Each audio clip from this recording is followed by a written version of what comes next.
Começa agora um programa que traz tudo sobre o livro mais lido em todos os tempos. Apresentamos O Som do Livro.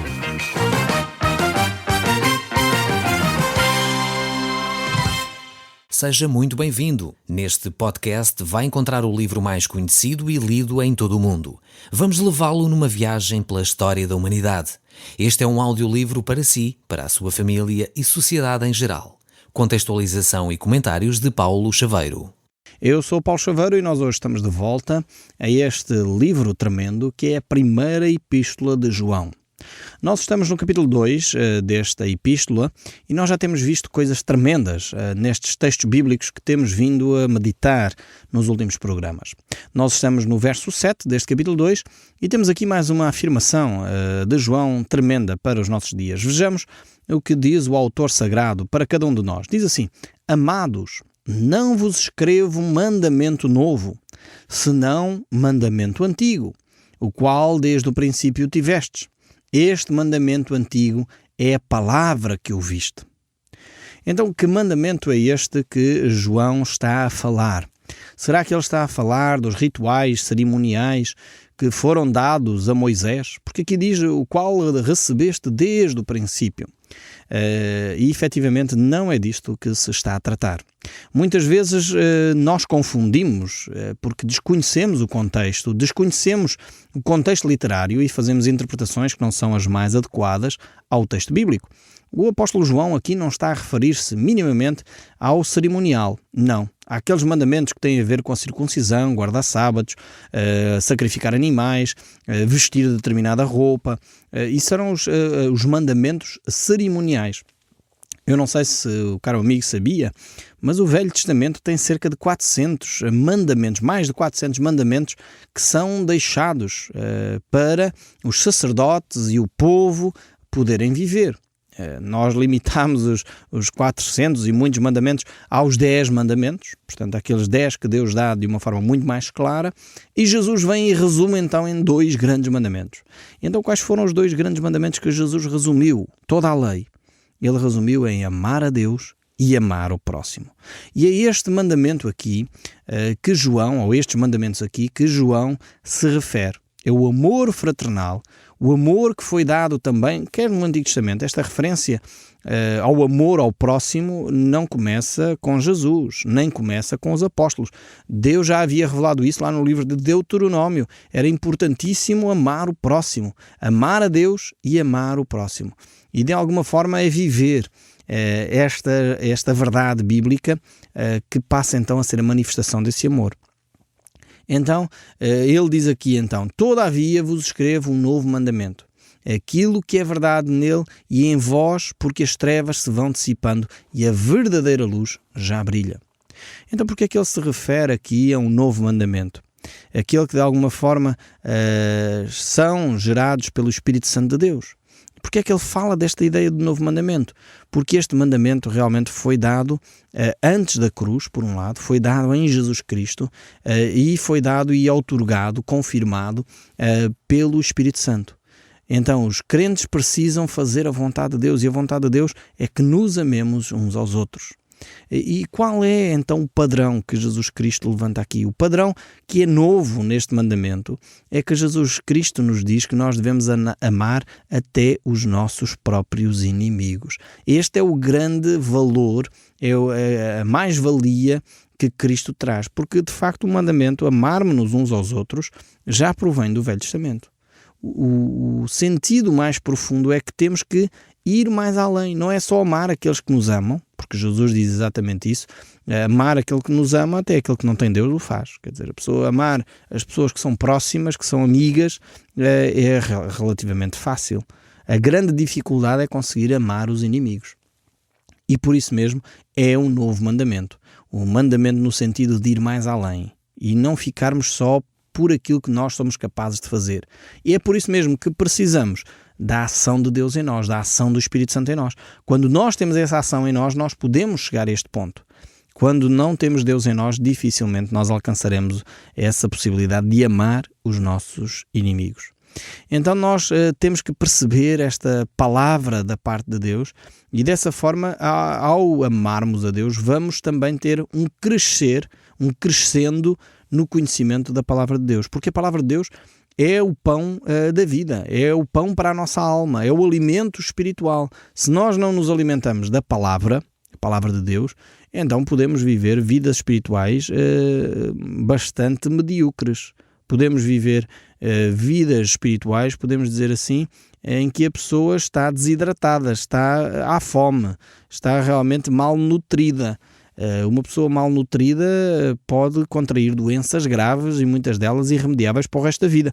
Então é por isso que é tão importante ensinarmos a palavra de Deus. É tão importante que as pessoas tenham acesso à Bíblia, porque senão podemos ser cristãos que sofrem de problemas de nutrição, cristãos mal alimentados. E cristãos mal alimentados podem desenvolver doenças espirituais, claro, estou a falar, que são marcas para o resto da vida. Não sei se você está consciente disso. Aquelas crianças que às vezes nos chocam, e é horrível pensar nisto só, que são crianças que sofrem problemas de nutrição.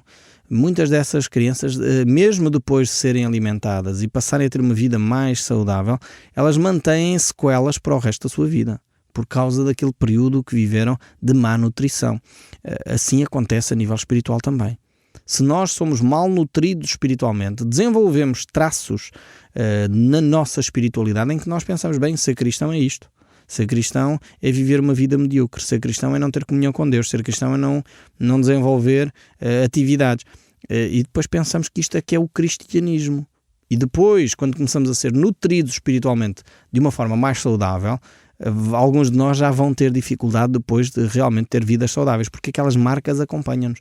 É por isso que é tão importante as pessoas que tomam uma primeira decisão para Cristo serem logo muito bem alimentadas espiritualmente.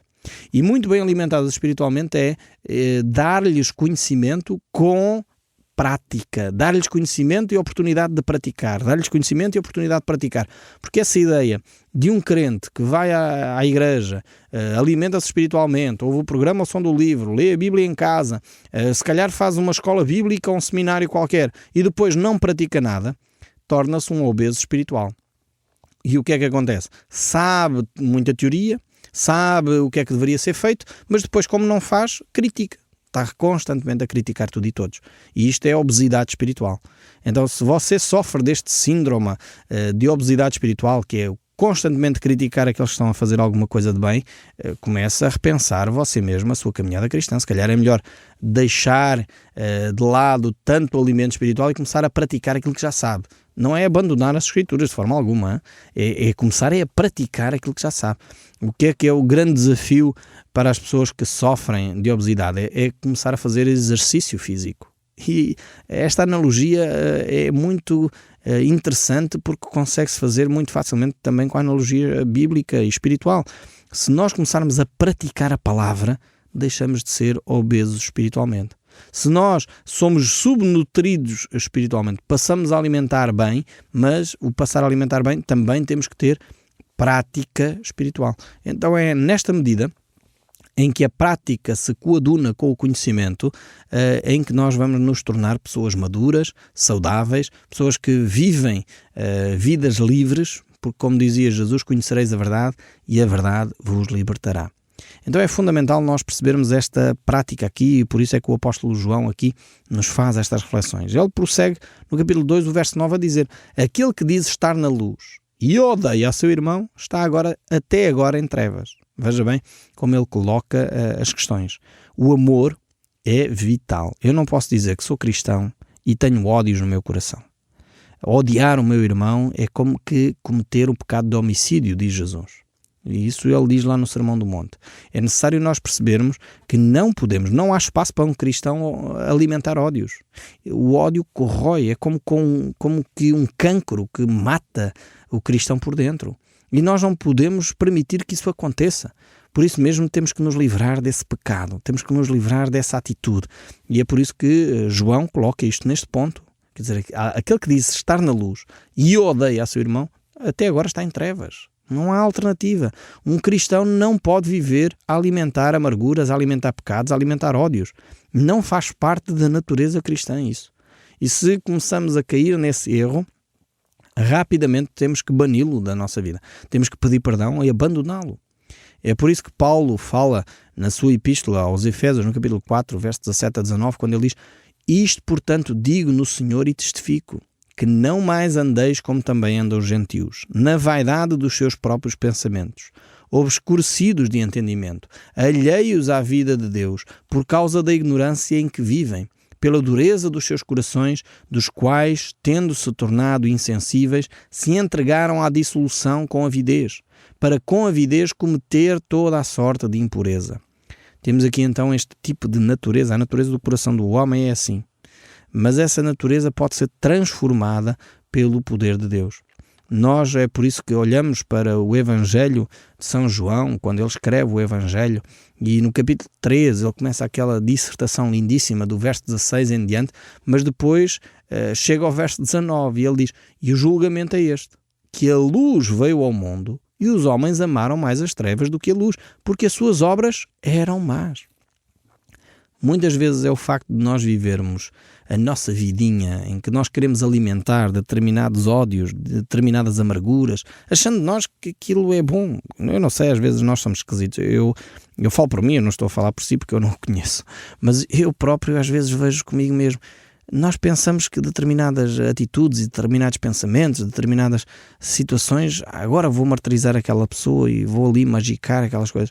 Mas aquilo dá cabo de nós, aquilo dá cabo de mim, aquilo tira-me o sono, tira-me a paz de espírito.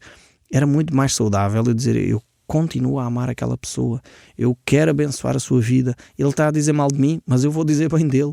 Ele está a dizer que me odeia, mas eu vou amá-lo. E eu não tenho as forças em mim, vou pedir a Deus que me dê essas forças.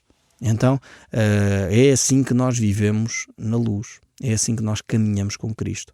E nós muitas vezes, quando não queremos ir para a luz, é porque nós não queremos que as nossas obras sejam expostas, que os nossos erros sejam desmascarados.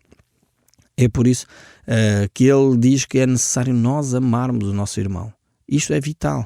E diz ainda mais no verso 10: permanece a luz e nele não há tropeço. E o verso 11: aquele, porém, que odeia o seu irmão está nas trevas e anda nas trevas e não sabe para onde vai, porque as trevas lhe cegaram os olhos.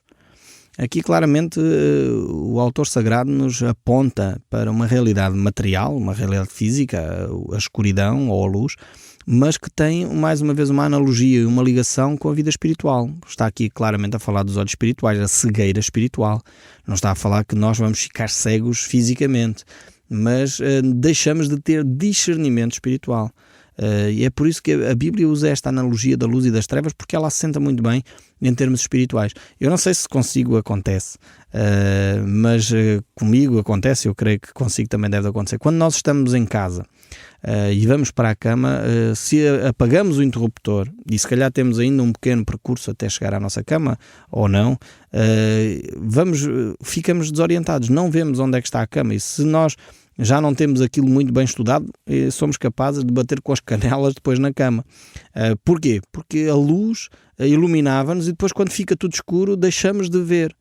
Mas o que é que acontece passado uns minutos? Se você tiver os stores com 2 ou 3 gretas abertas, passado um pouco, parece que há tanta luz no quarto que já não conseguimos dormir com tanta luz.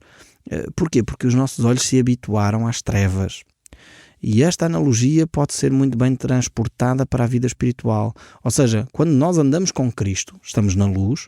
Quando, pecamos, quando se apaga a luz, nós sentimos-nos perdidos. Sentimos que já não sabemos qual é o caminho. Não estamos habituados àquilo. Ou voltamos para a luz, ou voltamos para Cristo, ou voltamos a acender a luz.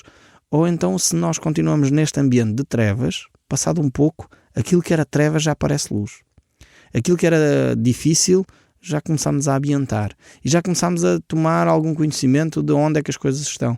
E isto é um grande perigo para um cristão.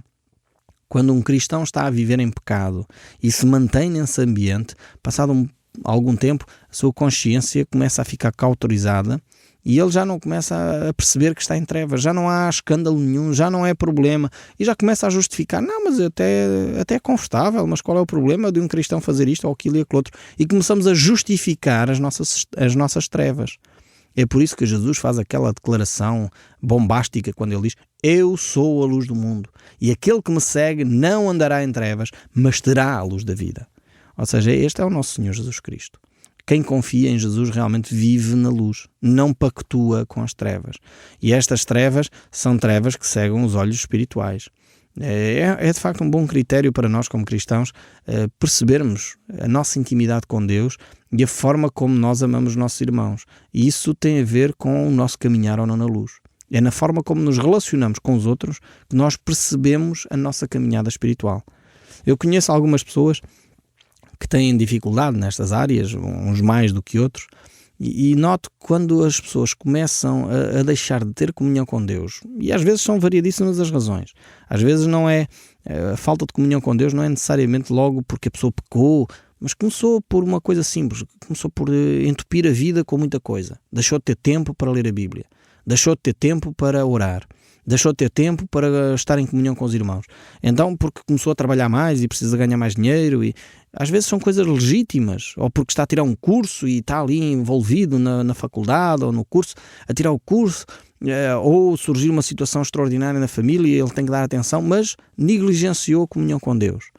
E o que é que vai acontecer? A pessoa começa a ficar cada vez mais irritada, com menos paciência, e de repente começa a discutir com as pessoas mais próximas. Às vezes começa logo em casa e depois começa a discutir com as pessoas que são família espiritual dela, e chega ao ponto de às vezes depois quebrar os laços.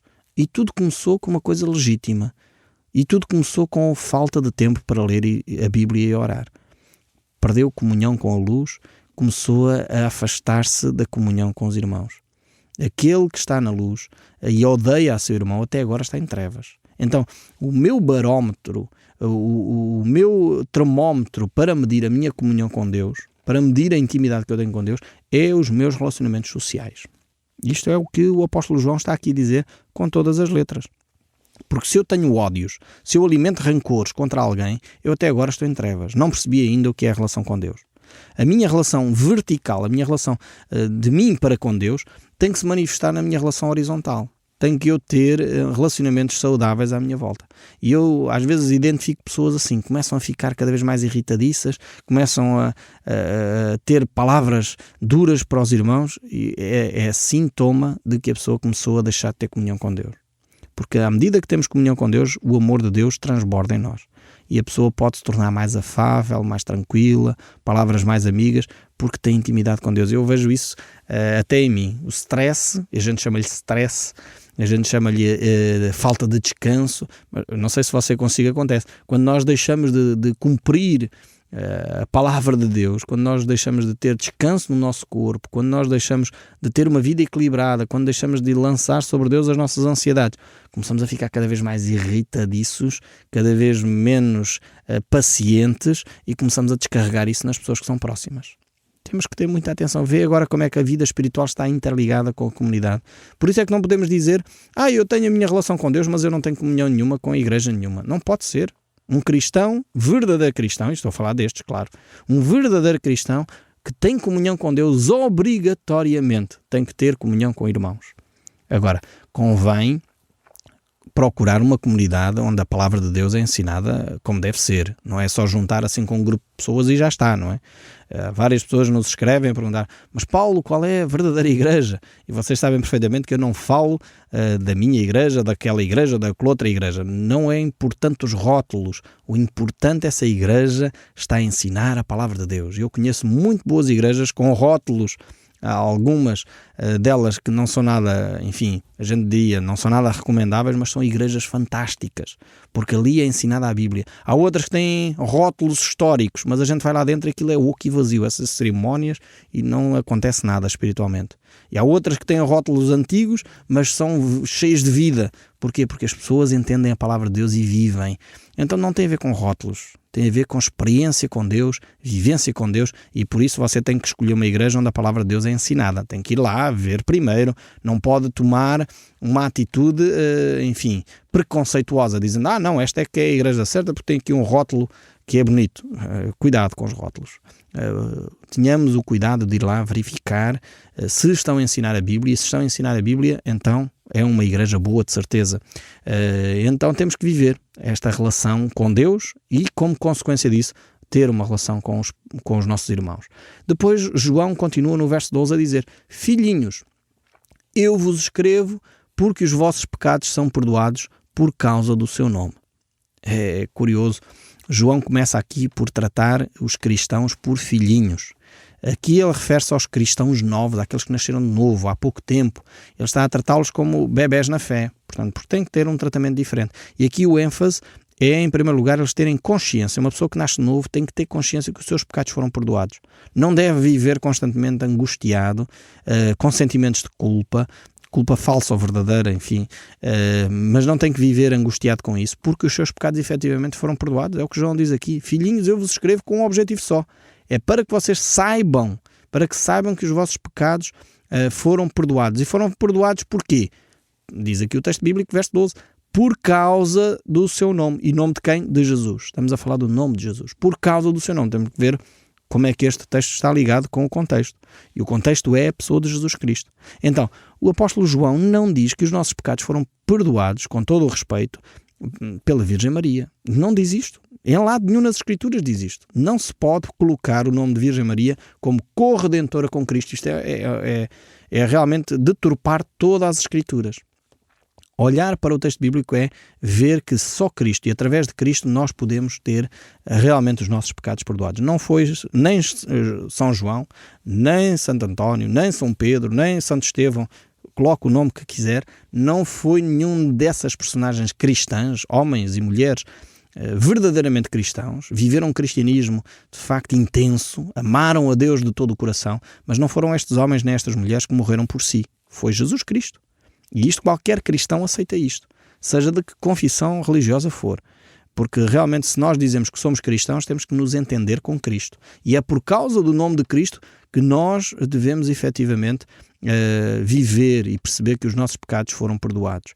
Não é um fundador de uma igreja qualquer que vai dizer que este fulano ou aquele fulano, esta personagem ou aquela personagem, este senhor ou aquela senhora são as pessoas pelos quais nós vamos ter os pecados perdoados. Não. É a pessoa de Jesus Cristo. Eu espero que isto fique claro. Depois João vai falar aos pais. Pais, eu vos escrevo porque conheceis aquele que existe desde o princípio. E depois diz, jovens, eu vos escrevo porque tendes vencido o maligno.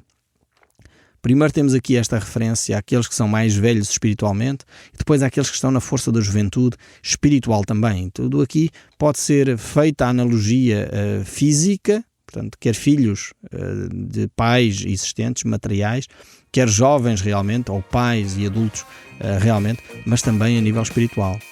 O Som do Livro, uma produção da Rádio Transmundial de Portugal.